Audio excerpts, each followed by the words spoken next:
नमस्कार, good morning Republic Bharat. आप देख रहे हैं, मैं हूं आपके साथ बरखा शर्मा। नमस्कार, गुड मॉर्निंग। मैं आपके साथ निधि चतुर्वेदी। अगले आधे घंटे में रफ्तार के साथ होंगी देश दुनिया की सारी बड़ी खबरें रफ्तार से।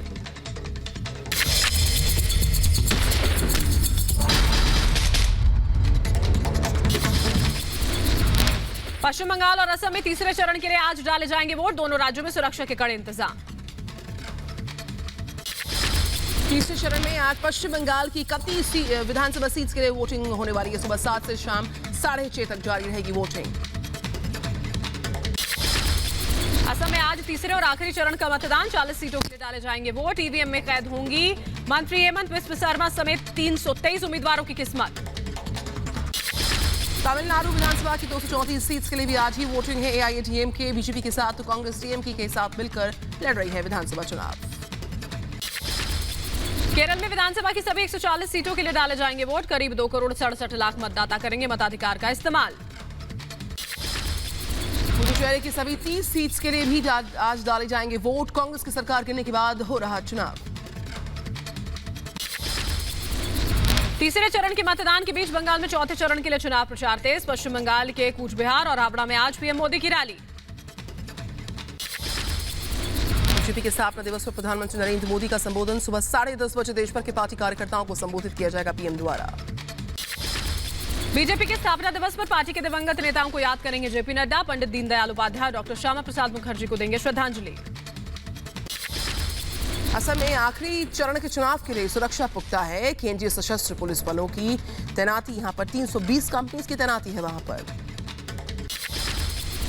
देर रात सचिन वाजे को लेकर मुंबई के सीएसटी रेलवे स्टेशन पहुंची एनआईए टीम। एनआईए अधिकारियों ने वाजे की मौजूदगी में प्लेटफॉर्म नंबर 4 पर सीन को रिक्रिएट किया। फोरेंसिक टीम भी रही मौजूद। सीएसटी के बाद सचिन वाजे को कलवा स्टेशन भी ले गई एनआईए की टीम। यहां भी एनआईए ने वाजे की मौजूदगी में सीन को रिक्रिएट किया। इसी स्टेशन पर मनसुख से मिला था सचिन वाजे। वाजे गेट में एनआईए के हाथ लगे हैं अहम दस्तावेज। दस्तावेजों में सरकारी अधिकारियों को हर महीने घूस दिए जाने के सबूत मिले। महाराष्ट्र में वसूली कांड की जांच सीबीआई को सौंपने के हाईकोर्ट के फैसले से हड़कंप मच गया। अनिल देशमुख ने महाराष्ट्र के गृह मंत्री के पद से इस्तीफा दिया। हाईकोर्ट के आदेश के बाद आज दिल्ली से मुंबई पहुंच सकती है सीबीआई की टीम। देशमुख मामले की जांच करेगी सीबीआई। अनिल देशमुख ने इस्तीफे की चिट्ठी को ट्वीट किया। कहा, अपनी मर्जी से दिया मैंने इस्तीफा। पद पर बने रहना नैतिकता के खिलाफ। अनिल देशमुख के इस्तीफे के बाद एनसीपी नेता दिलीप वलसे पाटिल बने महाराष्ट्र के नए गृह मंत्री। आज संभालेंगे चार्ज। सुबह 10 बजे गृह विभाग के सभी मामलों की करेंगे समीक्षा। इस्तीफा देने के बाद दिल्ली पहुंचे महाराष्ट्र के पूर्व गृह मंत्री अनिल देशमुख। कांग्रेस नेता वकील अभिषेक मनु सिंघवी से मुलाकात की। सूत्रों के अनुसार अभिषेक मनु सिंघवी कोर्ट में करेंगे पैरवी। बॉम्बे हाई कोर्ट के फैसले के खिलाफ सुप्रीम कोर्ट जा सकते हैं अनिल देशमुख। महाराष्ट्र सरकार की ओर से अभिषेक मनु सिंघवी करेंगे सुप्रीम कोर्ट में पैरवी। महाराष्ट्र सरकार में जारी उठापटक के बीचों बीच एनसीपी अध्यक्ष शरद पवार से मिले शिवसेना नेता एकनाथ शिंदे। मुंबई में हुई मुलाकात। देवेंद्र फडणवीस का उद्धव सरकार पर बड़ा हमला। कहा, पुलिस फोर्स को वसूली के लिए इस्तेमाल किया गया। वसूली कांड की पूरी जिम्मेदारी उद्धव सरकार की।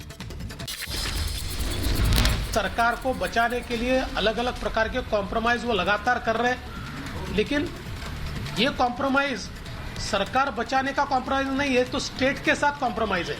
ये महाराष्ट्र की इज्जत के साथ, महाराष्ट्र की अस्मिता के साथ एक प्रकार का कॉम्प्रोमाइज हो रहा है और इसलिए मुझे लगता है इस पर जवाब तो मुख्यमंत्री जी को देना पड़ेगा।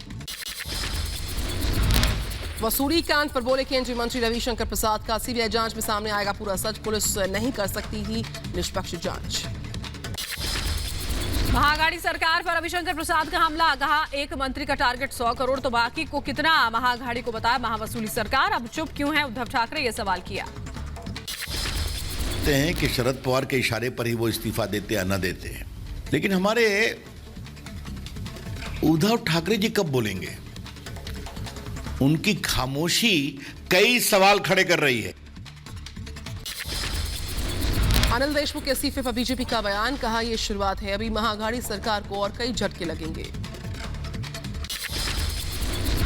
सीबीआई ठीक प्रकार से जांच करेगी और इसमें से ऐसे ऐसे मामले बाहर आएंगे कि महाराष्ट्र का ही पॉलिटिक्स नहीं, पूरे देश का पॉलिटिक्स हिल जाएगा। महाराष्ट्र सरकार को तो सेटबैक और भी मिलने हैं, ये तो शुरुआत है।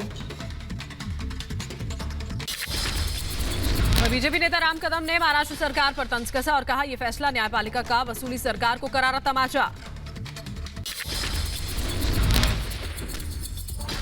कि जिम्मेदार मंत्री इस्तीफा दे, पूरे मामले को रफा दफा करने की मंशा इस महाराष्ट्र की वसूली सरकार की थी। आज जो न्यायपालिका का फैसला आया है, ये महाराष्ट्र की वसूली सरकार को करारा तमाचा है। अनिल देशमुख के इस्तीफे पर एनसीपी नेता नवाब मलिक का बयान आया सामने का। बॉम्बे हाईकोर्ट के फैसले का सम्मान करते हैं। महाराष्ट्र के गृह मंत्री अनिल देशमुख पर 100 करोड़ वसूली के आरोप की जांच सीबीआई करेगी। परमबीर समेत 4 याचिकाओं पर सुनवाई के दौरान बॉम्बे हाईकोर्ट ने सुनाया फैसला। बॉम्बे हाईकोर्ट ने कहा मामले की निष्पक्ष जांच जरूरी। सीबीआई को 15 दिन में प्रारंभिक जांच की रिपोर्ट सौंपने के लिए आदेश जारी हुए हैं। अनिल देशमुख और परमबीर पर लगे आरोपों को हाईकोर्ट ने बेहद गंभीर बताया। कहा मामले की जांच होनी चाहिए। बॉम्बे हाईकोर्ट के आदेश पर परमबीर सिंह ने किया टिप्पणी से साफ इंकार। इस सवालों पर ज्यादा No, I have no comments. I have no comments. Sir, it's a relief for you to. No, I have no comments to make on this. Do you believe that the truth will come out, sir? No, no comments. No comments. The investigation has been given to CBI, sir. No comments. No comments. Punjab की रोपड़ jail में बंद mafia don Mukhtar Ansari आज लाया जा सकता है UP. Punjab के रोपड़ jail पहुंची यूपी पुलिस की टीम। करीब 27 महीने के बाद आज पंजाब से यूपी लाया जा सकता गैंगस्टर मुख्तार अंसारी। कानून प्रक्रिया पूरी करने के बाद पंजाब से यूपी के लिए रवाना होगी पुलिस टीम्स।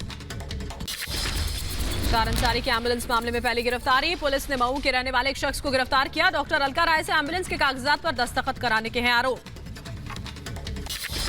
पैतृक घर भेजे जा रहे नक्सली हमले में शहीद हुए जवानों के पार्थिव शरीर परिजनों का हाल बेहाल है। छत्तीसगढ़ नक्सली हमले में शहीद हुए आंध्र प्रदेश के जवान आर जगदीश का पार्थिव शरीर घर पहुंचा। स्थानीय लोगों की आंखें नम। बीजापुर हमले से लापता हुए जम्मू कश्मीर के जवान का अब तक कोई सुराग नहीं मिल पाया। जवान राकेश्वर सिंह के परिजनों ने प्रधानमंत्री से गुहार लगाई। छत्तीसगढ़ के जगदलपुर में शहीद जवानों को श्रद्धांजलि देने के बाद अमित शाह ने दिलाया भरोसा। कहा व्यर्थ नहीं जाएगा बलिदान। अमित शाह के छत्तीसगढ़ से वापस दिल्ली रवाना होते ही नक्सलियों ने जारी किया एक पर्चा। पूछा किस किस से बदला लेंगे गृह मंत्री। नक्सलियों के पर्चे में किसान आंदोलन को समर्थन। 26 अप्रैल को किया भारत बंद का ऐलान। रायपुर में घायल जवानों से भी मिले गृह मंत्री अमित शाह। रामकृष्ण अस्पताल में भर्ती है नक्सली हमले में घायल हुए जवान। बीजापुर में सीआरपीएफ कैंप पहुंचकर शाह ने बढ़ाया जवानों का हौसला। कहा व्यर्थ नहीं जाएगा बलिदान। हमले के बाद अमित शाह ने समीक्षा बैठक भी की थी कल। कहा नक्सलियों के खिलाफ लड़ाई अब निर्णायक मोड़ पर।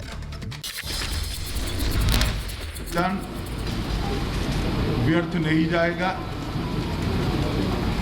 ये लड़ाई को निर्णायक मोड़ पर पहुंचाने के लिए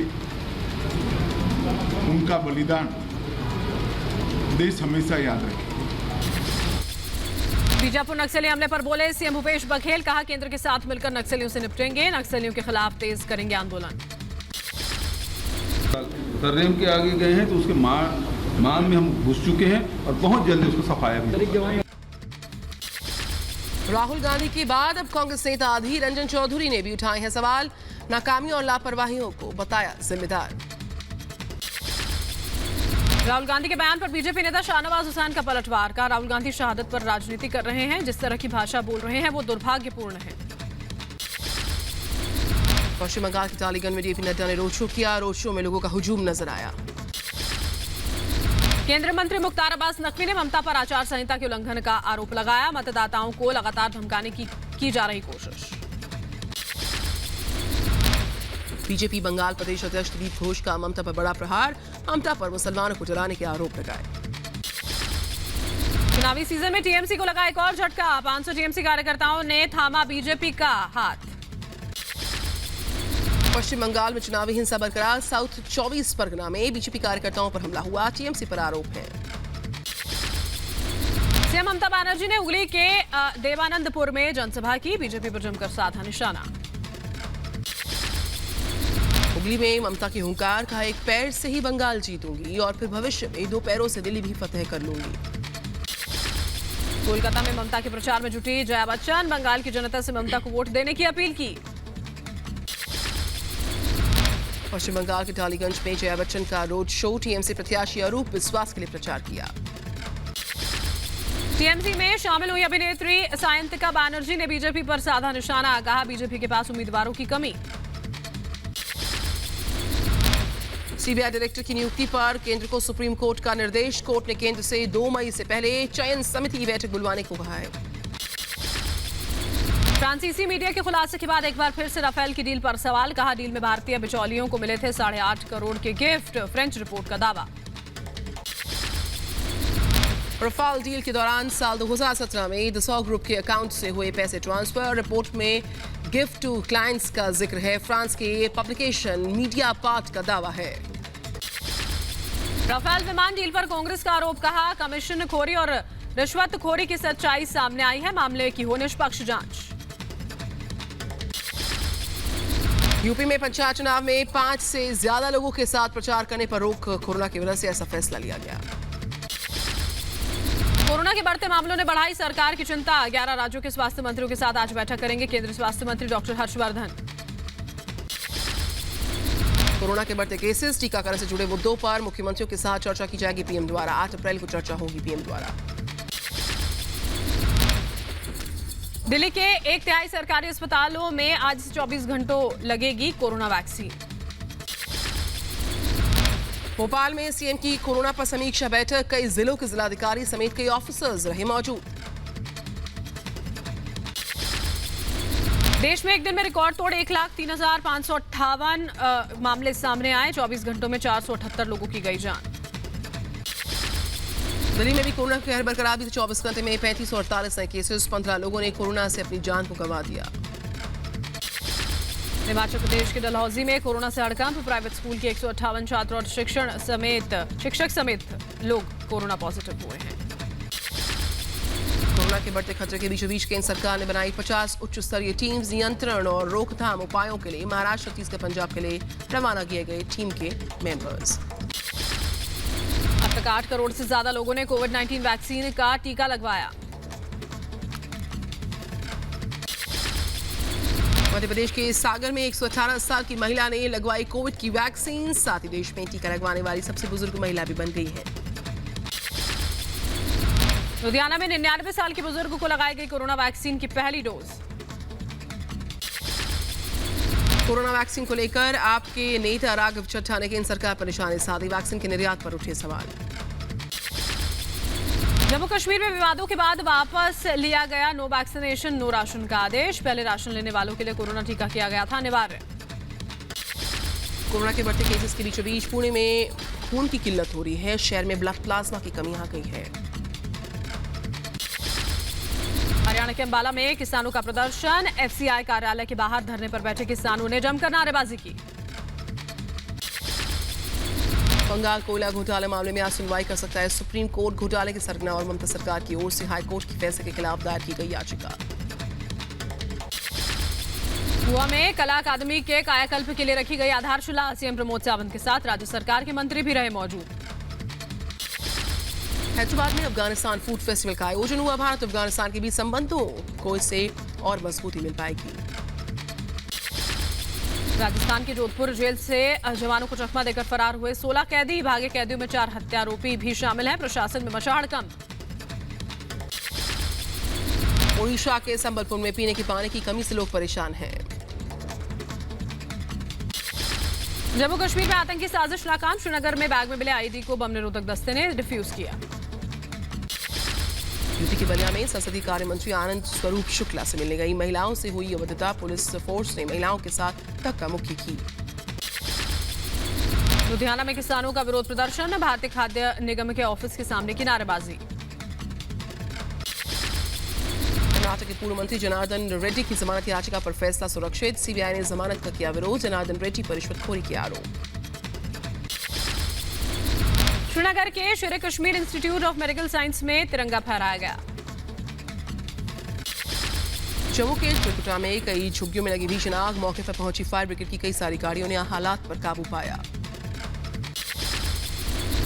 यूपी के संभल में पुलिस ने 11 बदमाशों को गिरफ्तार किया, पंचायत चुनाव में चेकिंग के दौरान दबोचे गए बदमाश।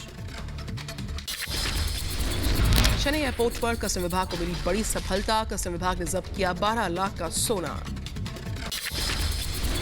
यूपी के बुलंदशहर में कार और बाइक में टक्कर, 1 की मौत, 3 लोग जख्मी। भारत दौरे पर अमेरिकी राष्ट्रपति के विशेष दूत जॉन कैरी। भारत सरकार, प्राइवेट सेक्टर्स और एनजीओ के प्रतिनिधियों से मुलाकात करेंगे कैरी। 2036 तक रूस के राष्ट्रपति बने रह सकते हैं व्लादिमीर पुतिन। इससे संबंधित विधेयक पर राष्ट्रपति पुतिन ने किए दस्तखत। दुनिया में कोविड केसेस में तेजी के साथ इजाफा लगातार जारी। दुनिया भर में कोविड संक्रमितों की संख्या 13 करोड़ 18 लाख 97 हजार के पार है।